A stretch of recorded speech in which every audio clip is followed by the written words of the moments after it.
વાત અમદાવાદની, જ્યાં ગુરુકુળમાં પૂર્વી ટાવરની અંદર આગ લાગી છે। સિલિન્ડરમાં બ્લાસ્ટ બાદ આગ લાગી અને પૂર્વી ટાવરમાં 9મા માળ પર આગની ઘટના સામે આવી છે। ફાયર વિભાગના આગ બુઝાવવા પ્રયાસ ચાલી રહ્યા છે। પૂર્વી ટાવરના સ્થાનિકોનું પણ રેસ્ક્યુ કરવામાં આવ્યું અને આગની ઘટનામાં કોઈ દુર્ઘટનાના સમાચાર પણ હાલ સામે નથી આવ્યા।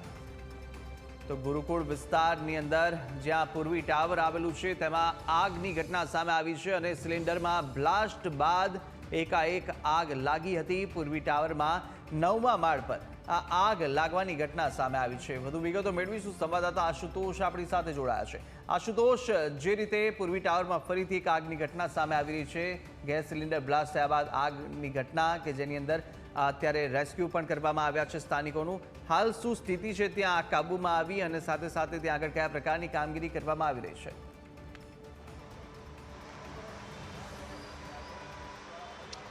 જી, વાત કરવામાં આવે તો સુભાષ ચોક પાસે આજે પૂર્વી ટાવર આવેલો છે। અમદાવાદનો ગુરુકુળ વિસ્તારના દ્રશ્યો જે છે તે સીધા જ બતાવું છું કે આજે ટાવર આવેલો છે તેમાં 9મા માળ જે છે તે આગ લાગી હતી અને અંદાજિત 10થી પણ વધારે લોકો જે છે તે અહીં ફસાયા હતા અને તમામને ક્રેનની મદદથી જે છે તે નીચે ઉતારવામાં આવ્યા છે। જોઈ શકાય છે કે ફાયર વિભાગે ક્રેન જે છે તે પણ અહીં લાવવામાં આવી હતા અને ક્રેનથી જ જે છે તે લોકોને અહીંયા ઉતારવામાં આવ્યા છે। ફાયરના અધિકારીએ જણાવ્યું હતું કે અંદાજિત 10થી વધારે લોકો હતા કે તમામને જે છે ઉતારવામાં આવ્યા છે। સૌપ્રથમ માહિતી આવી હતી કે કોમ્પ્રેસરમાં બ્લાસ્ટ થયો છે, પરંતુ આ રેસિડેન્શિયલ બિલ્ડિંગ છે અને રેસિડેન્શિયલ બિલ્ડિંગ હોવાના કારણે સિલિન્ડર બ્લાસ્ટ થયો હોવાનું જે છે તે પ્રાથમિક જાણવા મળ્યું છે। સર, શું કહેશો?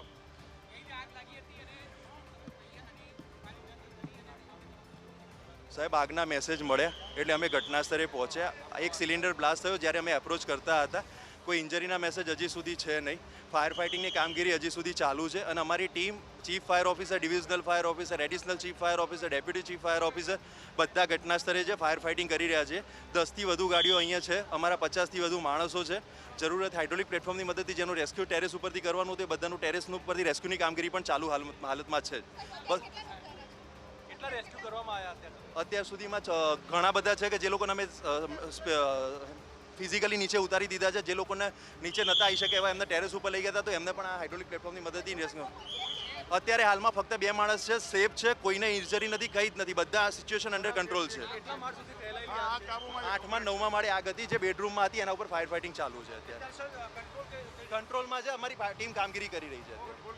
આગ જે છે તે કંટ્રોલમાં છે અને એક સિલિન્ડરમાં બ્લાસ્ટ થયો હતો અને તેના જ કારણે આગ જે છે તે પ્રસરી હતી।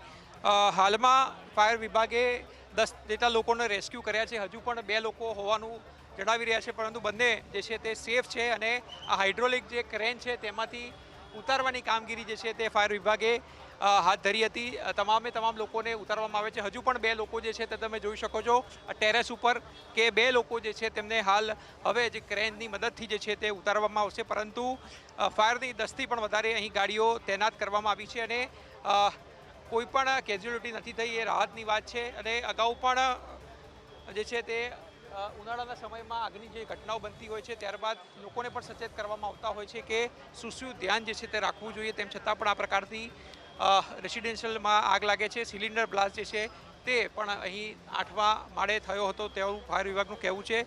હાલ સ્થિતિ જે છે તે સંપૂર્ણ રીતે કંટ્રોલમાં છે અને જે 2 લોકો હવે ફસાયેલા છે તેઓને પણ નીચે ઉતરવાની કામગીરી જે છે તે હાઇડ્રોલિક મશીન થ્રુ જે છે તે કરવામાં આવી રહી છે। ગુરુકુળ વિસ્તાર છે, પૂર્વી ટાવર છે અને લોકોમાં પણ જે છે તે ક્યાંક ગભરાટ ફેલાયો હતો, પરંતુ ફાયર વિભાગની તાત્કાલિક ટીમ જે છે તે પહોંચી હતી અને હાલ જે છે તે તમામને રેસ્ક્યુ કરી દેવામાં આવ્યા છે। જી બિલકુલ। અને આશુતોષ, જે રીતે આ પ્રકારની ઘટના બની હતી, આગ લાગી અને જોકે હાલ તો અત્યારે સ્થિતિ સંપૂર્ણ કાબૂમાં છે, શું આગ વધુ પ્રસરી શકે તેવી સ્થિતિ છે? આસપાસના જે પડોશી હોય ત્યાં આગળ રહેતા હોય અને તેમને કોઈ પ્રકારની નુકસાન થઈ શકે તેવી કોઈ સંભાવના અત્યારે?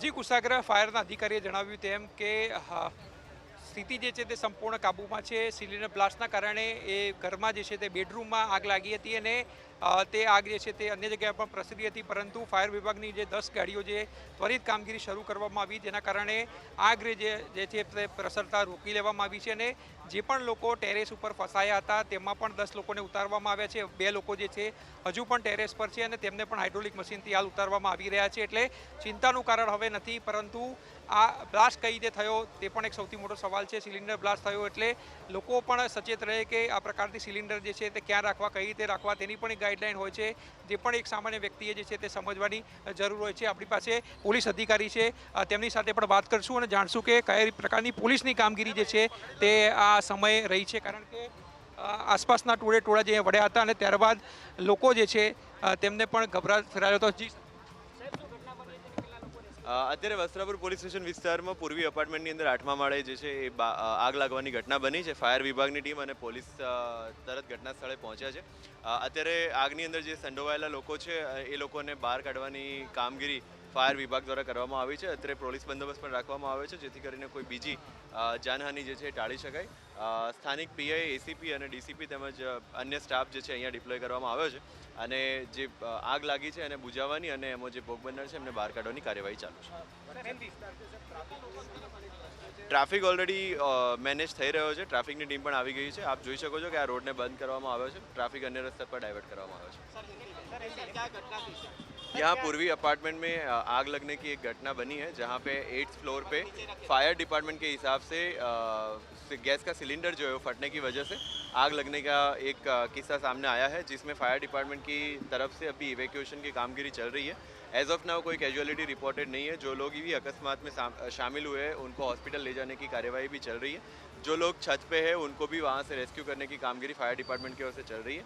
आगे कोई अनटूवर्ड इंसिडेंट ना बन पाए इसलिए पुलिस डिपार्टमेंट जो है वो भी यहाँ पे डिप्लॉय किया गया है. ट्रैफिक को डाइवर्ट किया गया है और कामगिरी रेस्क्यू की जो है वो चालू है. સફીન હસન ડીસીપી જેઓ પણ હાલ અહીંયા પહોંચ્યા છે અને ટ્રાફિક વ્યવસ્થા જે છે તે પણ સંચાલન કરી રહ્યા છે. કારણ કે આ મેઇન રોડ છે અને મેઇન રોડ જે છે તે હવે અહીંયા બંધ કરી દેવામાં આવ્યો છે અને વૈકલ્પિક રૂટની વ્યવસ્થા જે છે તે પણ કરી દેવામાં આવી છે. અને હાલ જે 2 લોકો ફસાયા હતા કુશાગ્ર, તેમને પણ હાલ અહીં તમે જોઈ શકો છો કે હાલ હાઇડ્રોલિક મશીનથી જે છે તે તેઓને અહીંયા ઉતારવામાં આવી રહ્યા છે. અને ખૂબ જ ત્વરિત કામગીરી જે છે તે ફાયર વિભાગ દ્વારા કરવામાં આવી અને જેના કારણે આગ જે છે તે પ્રસરતી પણ રોકી શકાય છે. સાથે સાથે જે લોકો ફસાયા હતા એ તમામ લોકોને જે છે તે હવે ઉતારી લેવામાં આવ્યા છે. 2 લોકો જે ફસાયા હતા. બિલકુલ આશુતોષ, આપ માહિતી સાથે જોડાયા તે બદલ આપનો આભાર.